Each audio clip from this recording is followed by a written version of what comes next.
1 Samuel chapter 17, verses 48 through 50, it says, as the Philistine moved closer to attack him, David ran quickly towards the battle line to meet him. Reaching into his bag and taking out a stone, he slung it and struck the Philistine on the forehead. The stone sank into his forehead and he fell face down on the ground.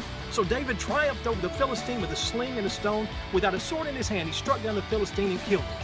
David's boldness was a result of his identity. His identity was carved out in times of solitude with God. David knew who he was because he knew who his God was. When you're confident in who you are, you can't be intimidated or motivated by fear. David didn't need the armor of another. He was confident who he was and the anointing upon his life.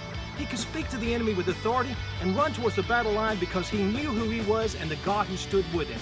It was a lack of identity in God that caused the Israelites to be conquered in their own sight and to run from the threat of the Philistines. When you know who you are and whose you are, it will give you the strength and the confidence to stand, even in the greatest opposition. Your greatest battle is not won on the battlefield, but rather in intimate fellowship with God.